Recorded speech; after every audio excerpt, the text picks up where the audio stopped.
been talking about epochs, a number of weeks now. We've had a number of different guests on the program, and it's still a question about our past, but it's getting clearer and clearer.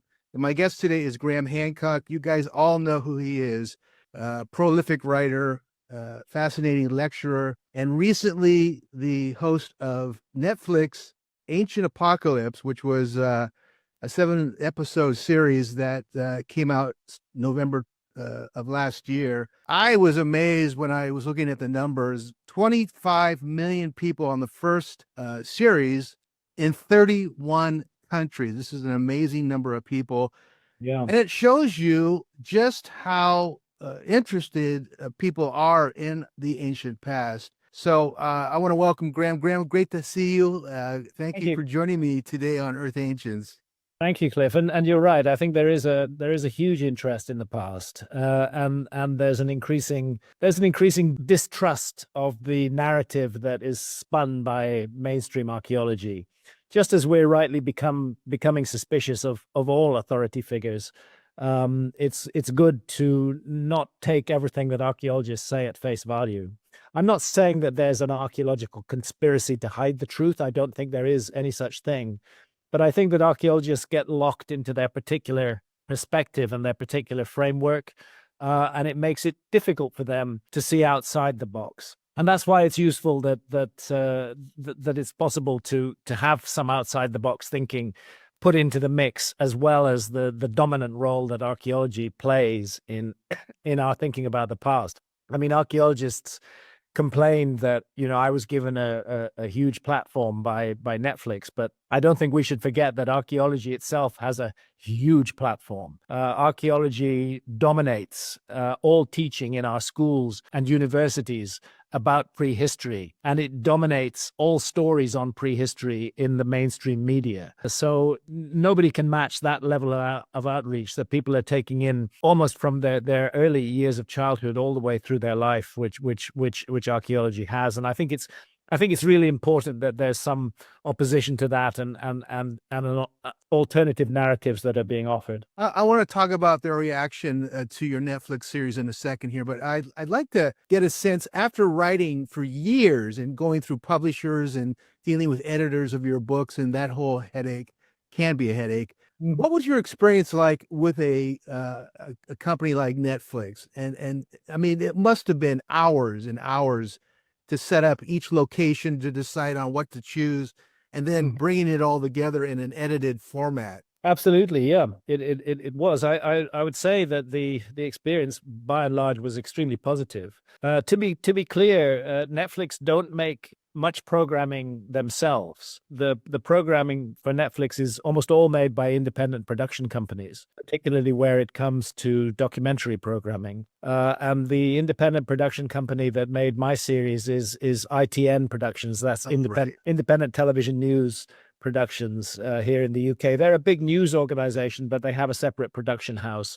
that makes documentaries. And it was they who pitched the series to Netflix, and eventually we were able to go ahead with it. I found them a top-class professional team to work with, and I found the feedback that we got virtually weekly from Netflix along the way also very positive and helpful. There was a sense of everybody working together towards a common objective, and there was very little friction or difficulty at all. It was a very positive experience in every way, and a creative experience. My field, as you rightly say, is writing books, and making television series is a different way of telling stories. It's a different form of creativity. So it was very educational for me to see a top-class director like Mark Tiley, who is the director of our series, at work, and the way that a really good director works to put together factual information in documentary form, so that people can enjoy it and benefit from it. It's a really good form of storytelling. Almost goes back to storytelling around the fire, really. Yeah, The written word, you're seeing images and you're hearing the words. So I'm very, very fond of it as a way of communicating. The reaction here to my group on Facebook was overwhelmingly positive. I don't think I had one of the many thousands of people that listen to this podcast. I didn't have one person that was naysayer, but I'm curious, did you feel that was a positive reaction from the public overall? I mean, the numbers, you must have been blown away with Yeah, millions of people watching this. all over the world. There was a massively positive reaction. I mean, I've been a minor public figure in my own right as an author for 30 plus years. Yeah. But I would say since Ancient Apocalypse, the recognition factor has gone up enormously. So I get stopped in almost every airport, in almost every supermarket, on almost every street several times a day, and asked to take a selfie or sign an autograph, and I really appreciate that. It makes me feel good, and I never forget that I owe everything to my readers and my viewers, and it's important for me to give back. So I take my readers and my viewers extremely seriously, and whenever anybody wants to talk to me, I'm absolutely ready to talk to them. I love that. Share my time with them. Yeah. Definitely an increase in the recognition, and very, very warm and very, very positive. I've never had people stop me in the street and say nasty things to me. They've always been very nice and very positive. I've even been stopped in the street by archaeologists. There was a Swedish archaeologist who stopped me in the street here in the city of Bath, where I live in the UK, and she said, "You're Graham Hancock. You should know that not every archaeologist hates you. A lot of us like you." Yeah. No, I have a lot of archaeology's friends here who just thought the show was wonderful. I want to touch on real briefly, though, that the national archaeological community here in the United States had a conniption and wrote a very serious letter. I want just to talk briefly about it because it's not a positive point. They called you a racist. They called you every other kind of stupid verb to describe what you were trying to do. A threat to their institutions and so on. That must have just been, well, I mean, you've had this before, Graham. We know that you've had this before, but not on this scale with the writer. The level, the level was much higher. Yeah, they dialed it up. They really ramped up the level of this.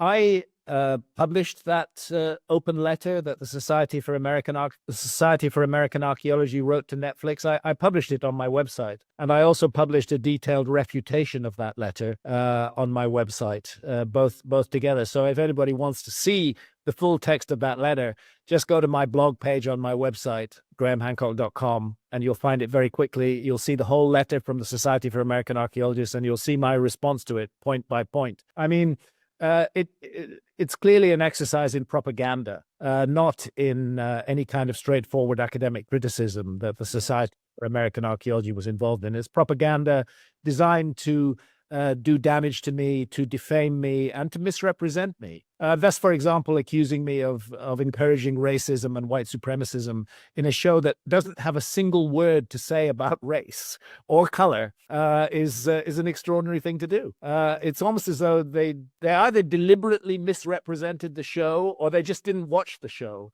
and they just said, "What can we say? What can we say that will turn people off Hancock's work? Oh, we'll call him a racist. We'll call him a white supremacist." Not only that, they also said I was that the show promoted misogyny and anti-Semitism. None of these issues are in any way touched upon in the series, but they're useful labels if you want to use propaganda to put somebody down, and that's clearly what was going on here. So shame on them, as far as I'm concerned. Yeah, I thought it was a little overreaction to your material since you've been out for. You're not like coming out of nowhere. You've been established for decades.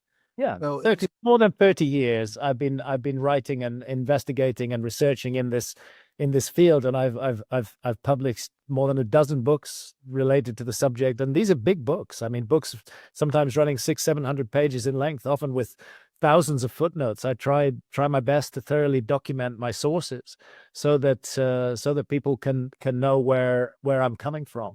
Yeah. I think that the institution of archaeology, I will not say any specific archaeologist, but archaeology as an institution reacted to my series much the way that the human body reacts to an infection. They treated me like some sort of infection of archaeology, and their immune system rose up to try and strike me down in every possible way and neutralize me. And it's a pity that it has to be like that. I actually couldn't do any of the work that I do without the work that archaeologists do. I have a lot of respect for archaeologists, and I appreciate the groundwork they do. I don't think they're engaged in any kind of conspiracy against me. I think they're just very locked in to a particular mindset, and they honestly believe they're right. And that I'm wrong, and that I'm a danger to the narrative they tell about the past. And unfortunately, instead of engaging in positive and worthwhile discussion with me, they chose to take this propaganda route. And I think ultimately that will play very badly for them. Yeah. I have a close friend who actually leads our Mesoamerican tours named Dr. Edwin Barnhart, who made a great statement about 2 months ago. He says we have about 1%, less than 1% of our knowledge about the Maya, and yet we write the books on it. And this is very, very telling, simply because any question about the Maya outside of the orthodoxy is pretty much put down. Why does orthodoxy have such a problem with the possibilities of an earlier epoch and the development of a high civilization? Yeah, I think it's a very worrying situation that there is such closed-mindedness about the past, and that archaeology as an institution has such a conviction that they're right and that everybody else is wrong, and that they're the only people who are authorized to speak about the human past. This simply cannot be healthy. The human past is the possession of all of us human beings. It's our shared legacy from the past, and we all have a right to express our points of view and tell others what we think we know and what we found out about the past, and share that with others. And it's very unhealthy that a very small group of individuals, I mean, I suppose there might be, perhaps in the United States, 5,000 or 6,000 archaeologists, and those who are particularly active in putting down alternative points of view are even less in number, probably not more than a few hundred of them. And it's very unfortunate that they should have, such a dominant voice, such a dominant public voice within archaeology. And I don't think they're doing archaeology a good service, and I don't think they're doing humanity a good service by doing that. They would do much better by themselves and by the rest of us if they were a little kinder and a little more generous in spirit and a little more open-minded, a little more willing to consider that they actually could be wrong about things, that they could make mistakes. Because we're all human beings, and we all make mistakes, and for a discipline to say we are right, we know the truth about the past, we absolutely know the truth about the past, that's really wrong, especially when so little of the world has actually been subjected to any kind of detailed archaeological investigation. And when so much of the past has been lost, I mean, consider those 5,000 Mayan codices that were burnt by the Spaniards on a huge bonfire. Consider what was lost to the human race in that immolation of knowledge from the remote past. How can we possibly say that we know everything about the remote past when so much of it has been deliberately burnt and destroyed? How can we say that we, as they said in that Society for American Archaeology letter to Netflix, they literally said, we know that there was no lost civilization during the Ice Age. How can they possibly know that? There's so much of the world that they haven't excavated. There's almost, yes, a little bit of work has been done in the Sahara Desert, but not very much. Not enough to have confidence that they know everything. But the Sahara Desert was green and lush and fertile during the Ice Age. And it should be if archaeologists are going to say they know everything about the past, they should have done a whole lot more work in the Sahara Desert than they actually have done. Now, I understand why little archaeology has been done there. It's very expensive, it's very remote, it's very difficult, but that's fine. But they then should not complain to have complete knowledge of the past, such complete knowledge of the past that they can write off any possibility of a lost Ice Age civilization. Same goes for the Sahara Desert's about 9 million square kilometers, by the way. Same goes for the submerged continental shelves. We know that sea level rose 400 feet, about 120 meters, with the ending of the last Ice Age. That led really the best real estate on Earth in that time, the coastal lands, to be inundated. The continental shelves that are now under as much as 400 feet of water were at that time above water and inhabited by people. And again, yes, there's been a little bit of marine archaeology done, but not enough not enough at all to say that they know for sure that there was no lost civilization. There's 27 million square kilometers there that has not been properly studied. They're wasting too much time looking at shipwrecks from the 16th century and spending too little time looking at the submerged continental shelves. I'm glad that some work is now being done. The area that is called Doggerland between Britain and continental Europe has recently been recognized as an area that was richly inhabited during the Ice Age. And some attention is beginning to be paid at that. But we're looking at decades of work ahead before archaeologists can be sure about the past. So they shouldn't claim this certainty. The other area I frequently mention in this connection is the Amazon rainforest. And again, yes, there's been some archaeology done, but far too little for them to be certain about what's going on there. And there's at least 5 million square kilometers of the Amazon rainforest still covered by dense canopy rainforest, where almost no archaeology has been done at all. And the little archaeology that is being done is already producing fascinating results. So I think on the basis of all of this, that it's beholden upon archaeologists to stand back a little bit and to have less pride and less arrogance in their own knowledge, less certainty in their own knowledge of the past, and to be willing to consider alternative points of view, or at least to engage with alternative points of view without mounting ridiculous ad hominem attacks designed to smear those who they see as their opponents. And that's what they did in my case. They attempted to smear my name because they considered me, I suppose, to be a threat to their narrative. You're too popular. You're too popular, Graham, is what it is. Well, thank you. But there's too much narrative control in our society by different organizations, different institutions, different companies. There's too much of this going on. As a species, we need to learn to think for ourselves. And if we're going to think for ourselves, we need to have access to a wide range of information. And this is why I think researchers who are taking an alternative view of the past are playing a very useful and helpful role. Talk a little bit about some of the prehistoric, I'm going to call that the term for discoveries. You brought up the Amazon, the soil, the Terra Preta soil. This is a brilliant soil that is so vital that it can practically grow anything. Talk a bit about that. Well, Terra Preta, it's also known as Amazonian Dark Earth, ADE, is an extraordinary invention of human beings in the Amazon. And this invention took place more than 8,000 years ago. We don't know how much more, could go back 10,000, 12,000, 15,000 years. We're not certain yet, but it's at least 8,000 years old. And it was deliberately, the studies have now made it absolutely leave no doubt that this is a man-made, deliberately constructed soil, which was designed to open up areas of fertility within the Amazon. Rainforest soils by themselves are not particularly fertile for growing crops and so on. And that's why the burning down of the Amazon rainforest to create cattle ranches and soybean farms isn't a brilliant idea, because those ranches and farms will only be viable for a few decades, and then they will cease to be viable.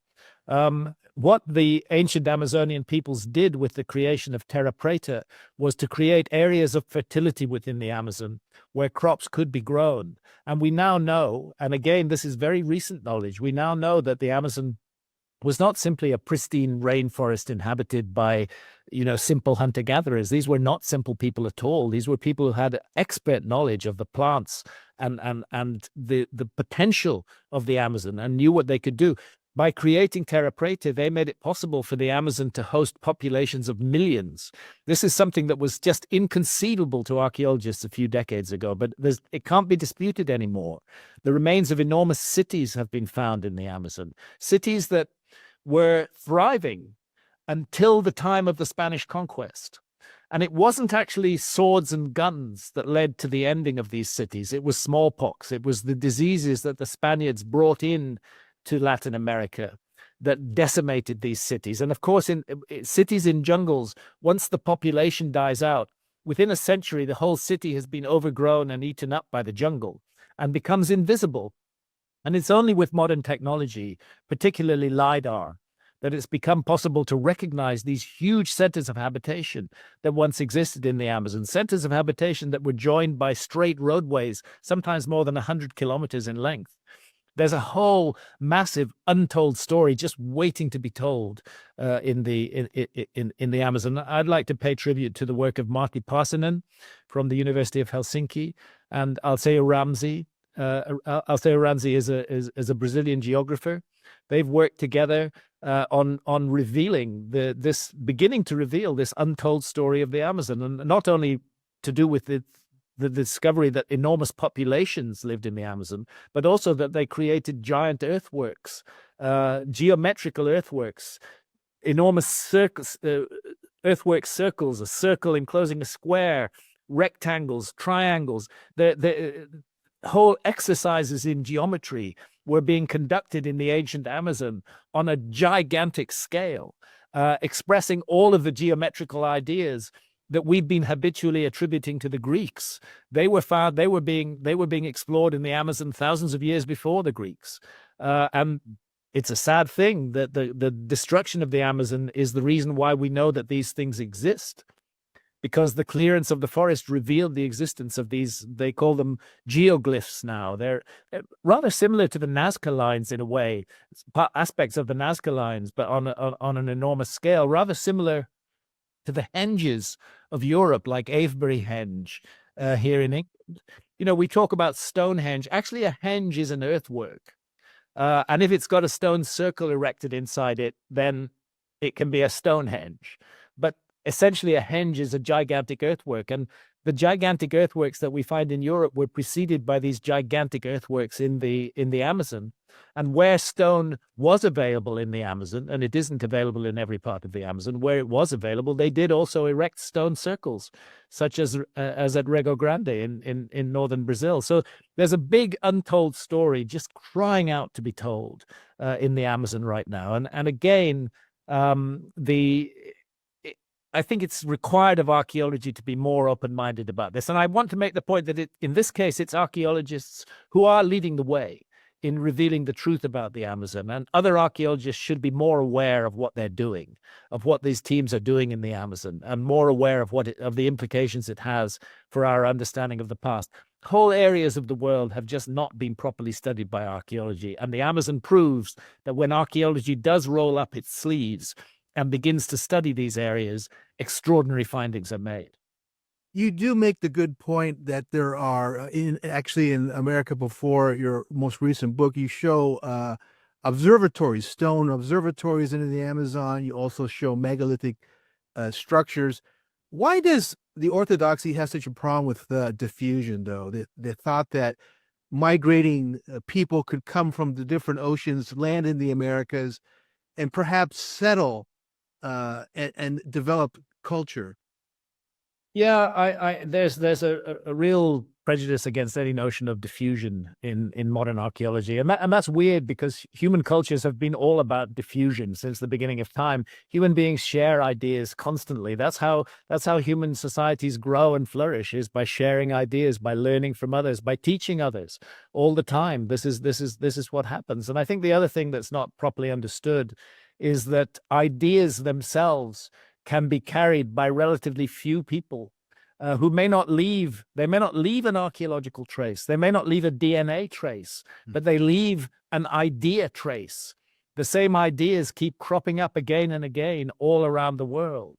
And I often think that the best explanation for this is that they all share a remote common ancestor. It's not necessary to assume that people went from area A to area B carrying these ideas, that people went, for example, from ancient Egypt to ancient Mexico, or from ancient Mexico to ancient Egypt. It's possible that both ancient Egypt and ancient Mexico benefited from a legacy from a much earlier civilization. And this is an idea that I've explored in many of my books. Right.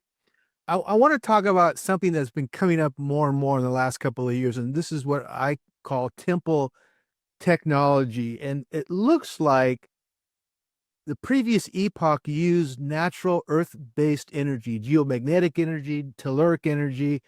You talk a little bit about it in a couple of the locations in the America Before book, but talk a bit, if you have any thought on the temples being built over telluric fields, and then the temple itself being a a benefactor for agriculture. Yeah. Well, I think it's a very good idea. I think it's very clear that the sites of many sacred sites around the world, the locations upon which they stand were deliberately chosen because there's something special about those locations. Mhm. And you will often find that when a temple falls into disrepair, another temple is built on top of it. And when that falls into disrepair, another temple is built on top of that. The Temple of Horus at Edfu in Upper Egypt is an excellent example of this, because the Temple of Horus, as we see it today at Edfu, dates from the Ptolemaic period, roughly, 300, 280 BC, relatively recent, in other words. But it turns out that it was built on the foundations of a much older temple, which in turn was built on the foundations of an even older temple.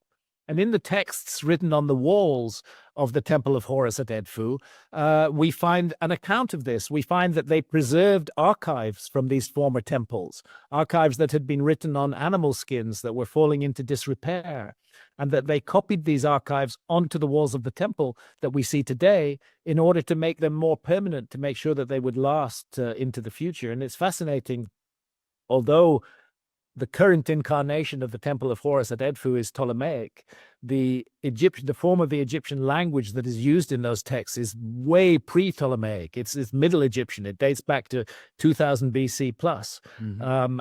And clearly they are attempting to preserve and pass on to the future a very ancient message, which was ancient even in 2000 BC.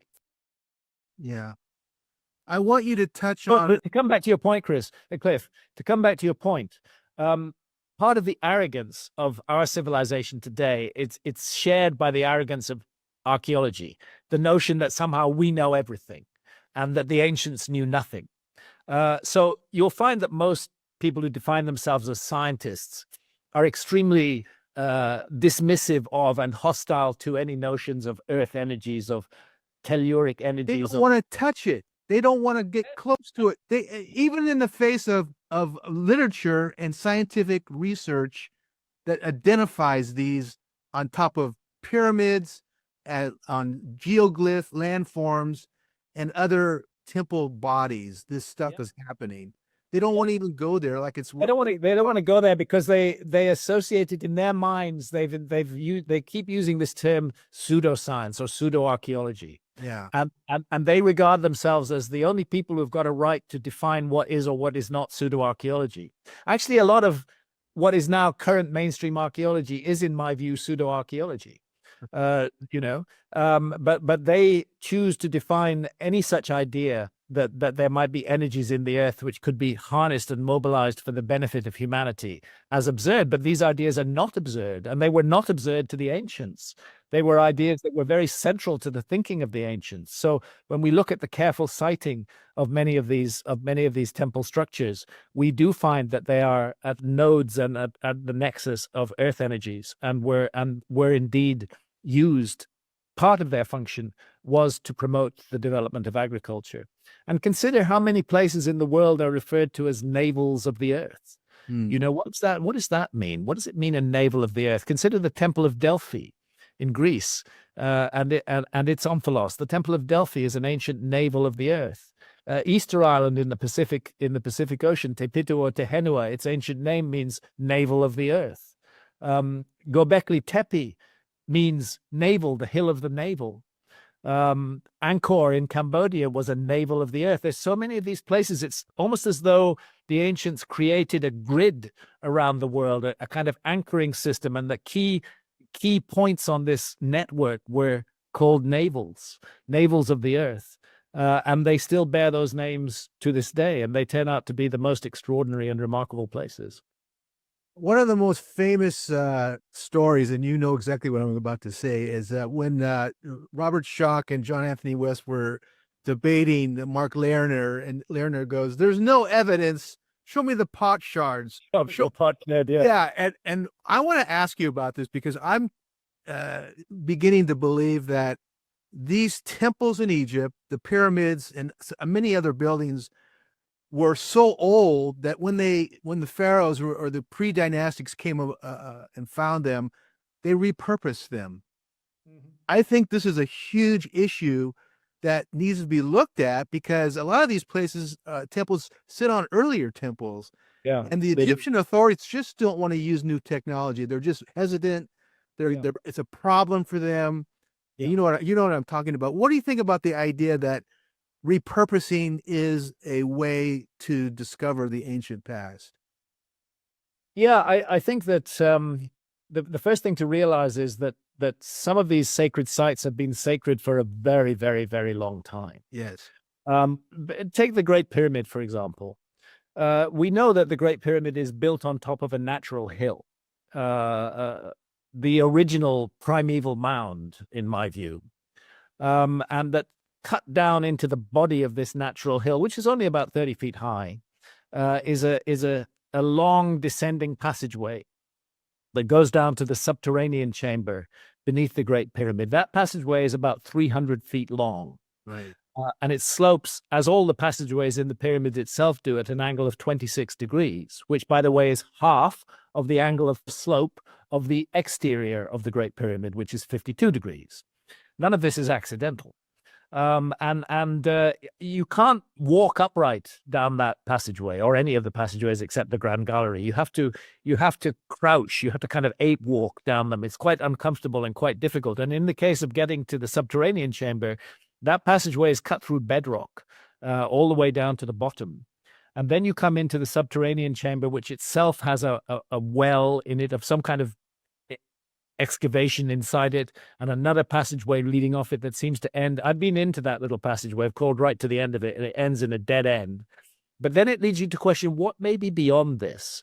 What more passageways and chambers are there underneath and within the Great Pyramid that we haven't found yet?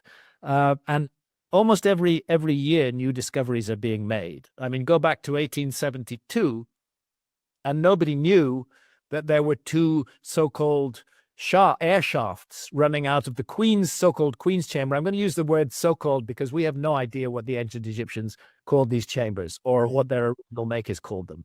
We have no idea at all. But today they're referred to habitually as the subterranean chamber, the Queen's chamber, and the King's chamber.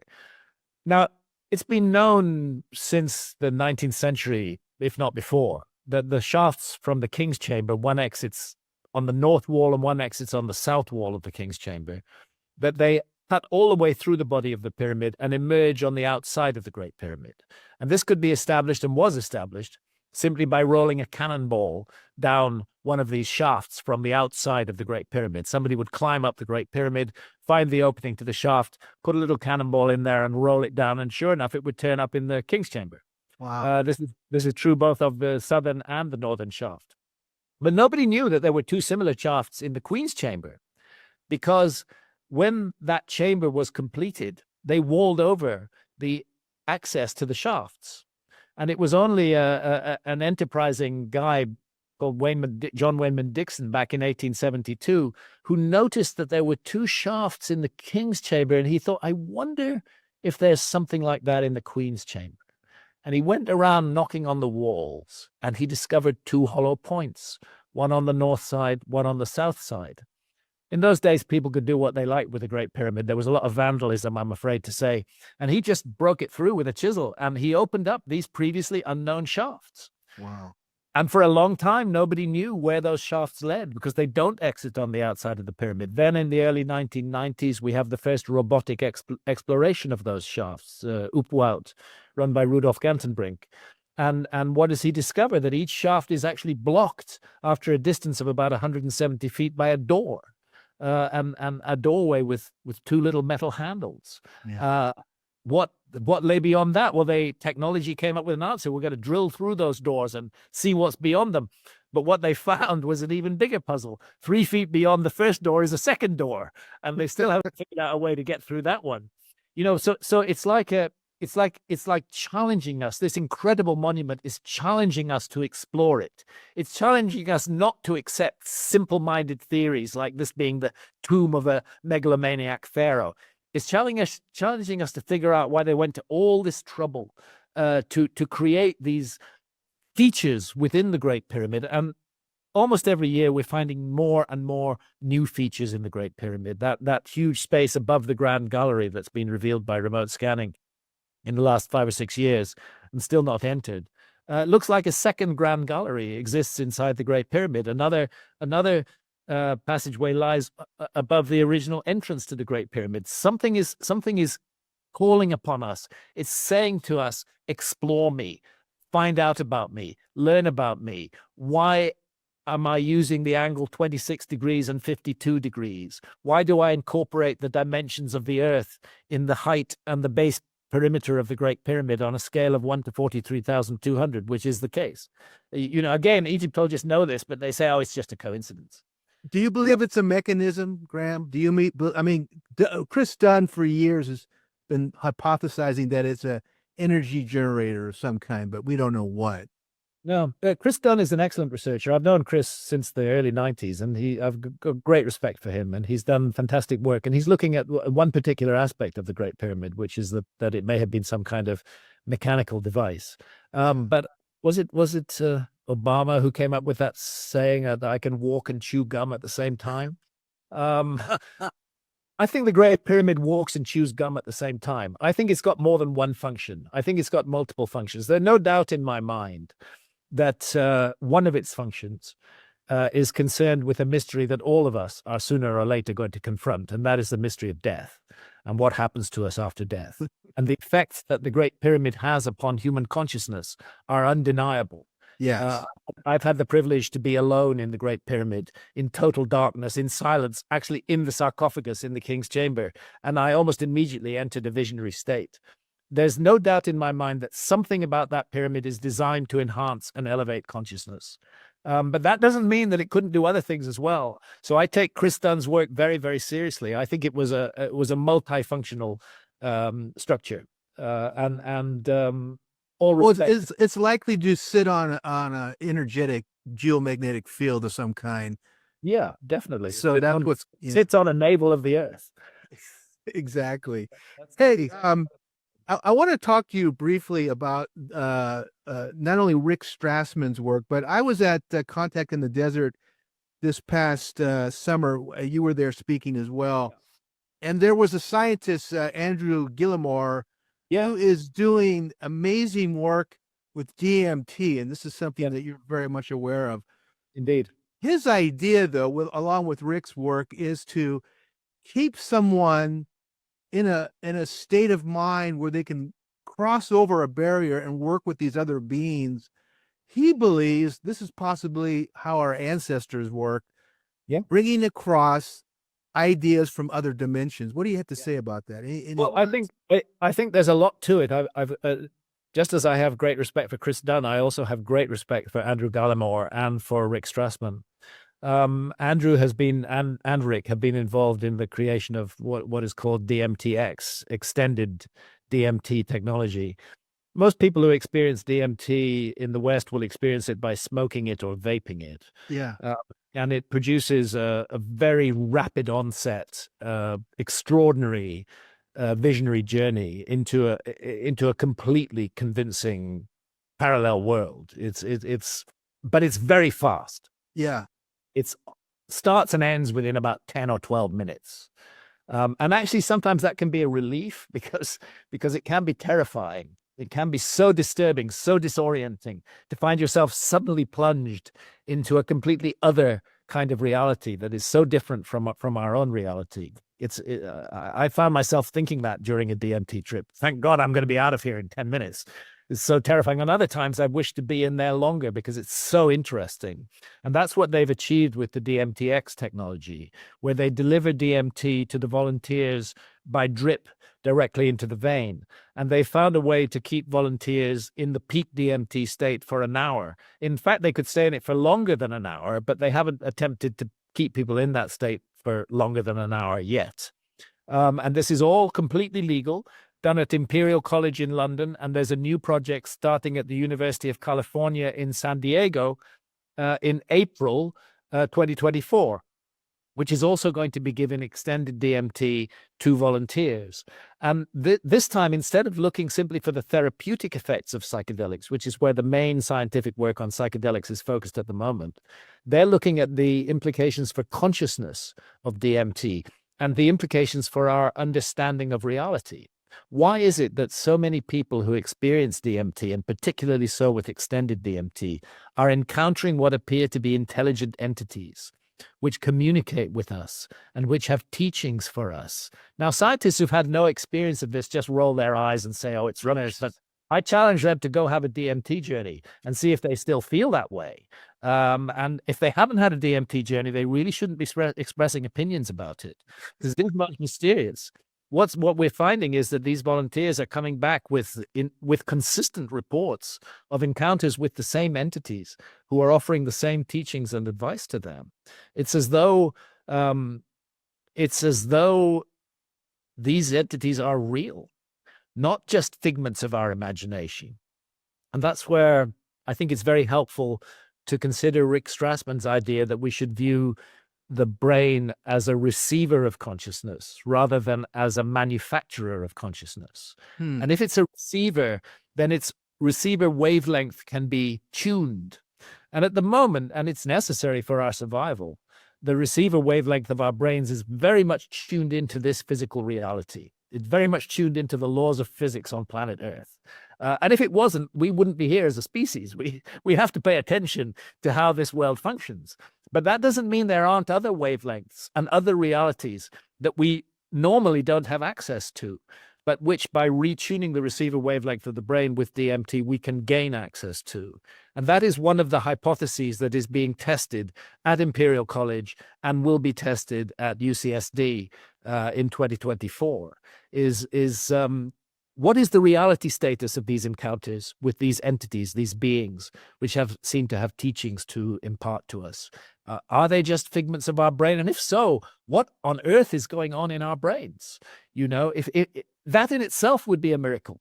If the brains of multiple different individuals who aren't comparing notes are having the same experiences and encountering the same entities, what does that say about us? How can we explain that?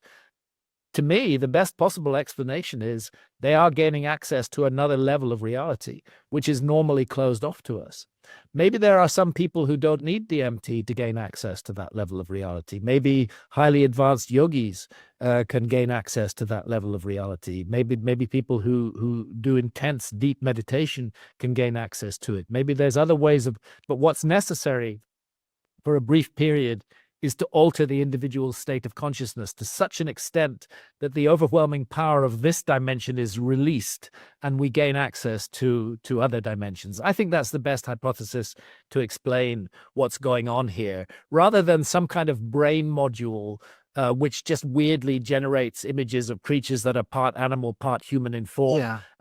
And that have very wise things to say to us and give us moral teachings.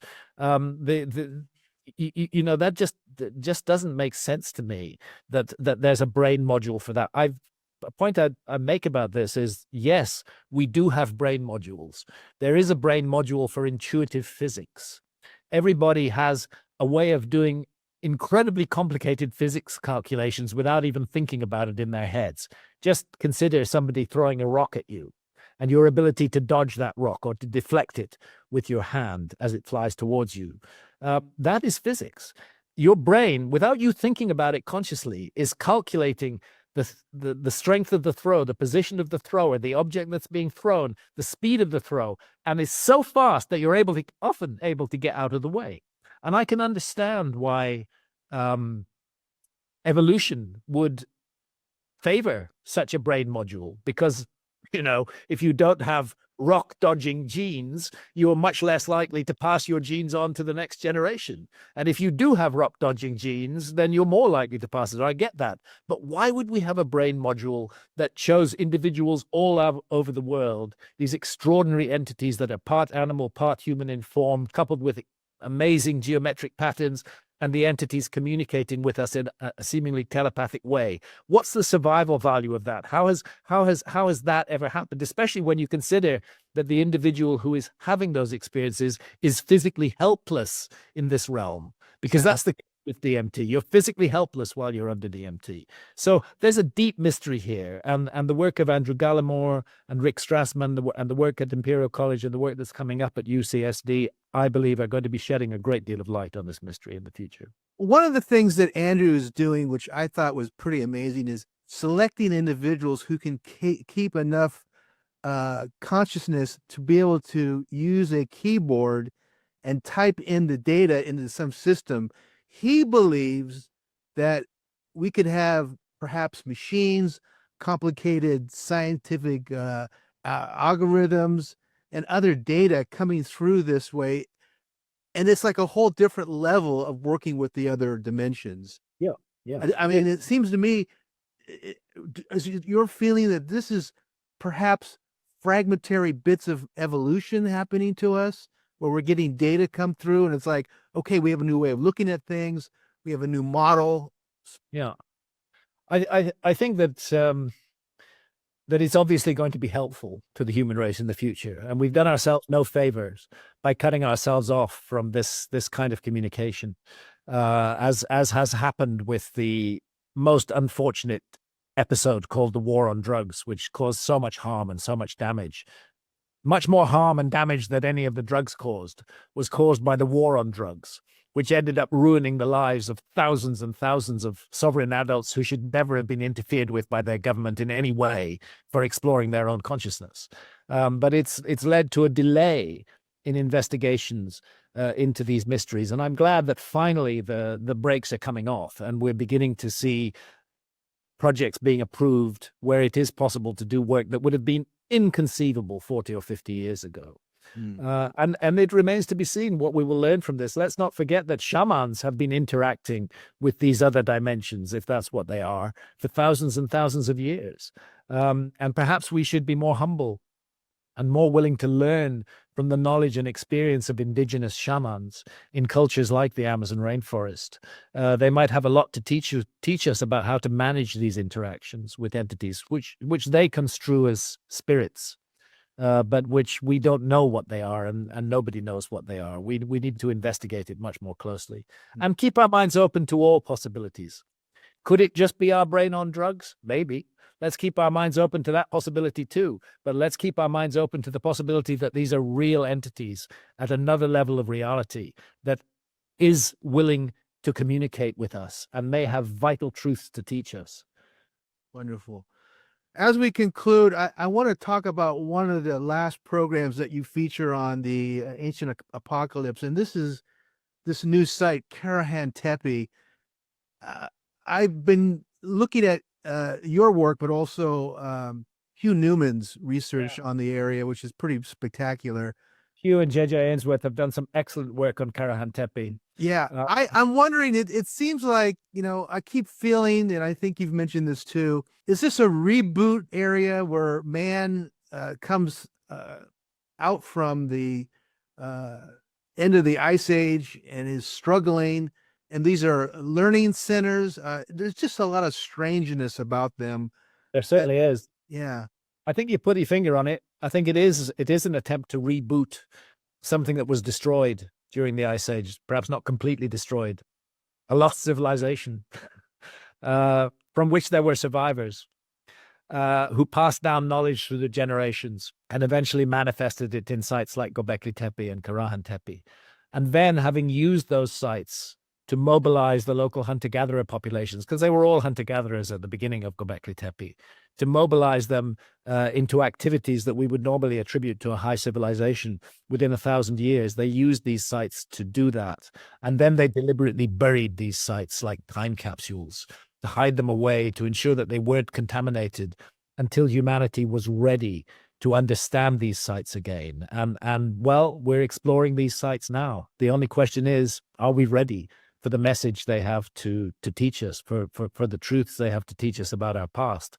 And I'm not sure whether we're ready. The human race at the moment is full of terrible leaders, terrible governments, terrible corporations who are full of bullshit and lies, and who only seek their own profit and benefit, and who are even willing to plunge the world into nuclear war if it suits their objectives. Is humanity ready for this next level of message? That remains to be seen. But it's time we grew up as a species if we want to continue as a species on this beautiful garden of a planet. Amazing. Graham, it's always a pleasure speaking with you.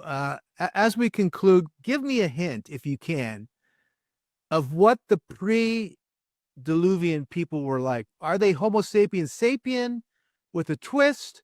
Are they so focused on the earth that they are Homo sapien, but they are more tied in, locked in, plugged in, and able to understand the ebbs and flows of energetics of the planets, of the solar system, so forth and so on. They're just a different kind of a human, more, for lack of a better word, more naturalistic. Yeah. I think that there's no doubt that the builders of Gobekli Tepe were Homo sapiens sapiens, were anatomically modern humans like us. And that's because we know that Gobekli Tepe was made around 11,600 years ago. And by that time, the Neanderthals and the Denisovans had become extinct. But we should never forget the legacy that anatomically modern humans owe to species, human species, like the Neanderthals and like the Denisovans. Fortunately, new research is beginning to reveal that the Neanderthals were not at all these shambling brutes that they used to be presented as, but were themselves symbolic creatures who created art. Homo sapiens sapiens were not the first species to make art. Neanderthals and Denisovans were. And then, of course, there was the interbreeding, so that many of us today carry Neanderthal and Denisovan genes. So anatomically modern humans are carrying within them a genetic heritage from earlier human species. And I believe they're also carrying a heritage of ideas. I think when we're looking at the possibility of a forgotten episode in the human story during the Ice Age, of a lost civilization, we shouldn't look for a civilization like our own. We shouldn't look for a civilization that was based entirely on materialistic concerns, that was based entirely on production and consumption and machines and mechanical leverage and mechanical advantage. A civilization that deployed abilities within the human creatures that have been allowed to lapse by our civilization. I often get laughed at for talking about the possibility of telepathy and telekinesis in ancient civilizations. Actually, I probably don't devote more than a dozen pages to that possibility in all my books over the last 20 years. But whenever archaeologists want to attack me, they take those dozen pages and say, telekinesis and telepathy. Well, no, I don't, but I am interested in that. And I do know that human beings do have potential today, which we're not realizing. The work of Rupert Sheldrake has been fantastic in showing that telepathy does exist. Everybody's had the experience of telephone telepathy. You hear the phone ring, you know who's at the other end of the phone. Yeah. And it turns out that that's the person. You know, he's done work on dogs, telepathy in dogs. Dogs know when their owners are coming home. He did thorough scientific randomized experiments where the owners would come home at different times of day from different directions. Their dog would always know when they were coming home. There's some sort of communication that isn't physical, that doesn't involve scent or contact that's going on here. And so it's foolish for us to dismiss this possibility and just roll our eyes at it. Instead, we should be investigating. So in summary, I think that the lost civilization that I've spent the last 30 plus years of my life trying to understand and explore was a civilization very different from our own and used capacities of human potential that we are not using today, but that nevertheless was capable of highly technological feats, such as very advanced astronomy, such as knowing the precise dimensions of the Earth, such as the ability to map the Earth in great detail with extremely accurate relative longitudes. Yeah. These kind of abilities are normally attributed to high civilizations. There's evidence that they were present during the Ice Age. Who were they present among? This is what I've been looking for so long. Real fun speaking with you. For those of you listening, you can go to grahamhancock.com, I believe, to get their material. My next question is your lecture and event page on that too, where people can go and see you? It is. Whenever I'm doing public lectures, I put them up on the talks and events page of the website. And I have a blog on the website. I've been very busy in the last few months and haven't done too many entries for the last few months. But there's, for example, that open letter from the Society for American Archaeologists and my response to it are on my blog. So I'd encourage people to take a look at that as well. All right. Hey, thank you for joining me. Happy holidays to you and Santha. And thank you. Real pleasure having you on the program. Great to talk to you, Cliff. Happy holidays to you as well. Look forward to seeing you in 2024. Okay. Okay.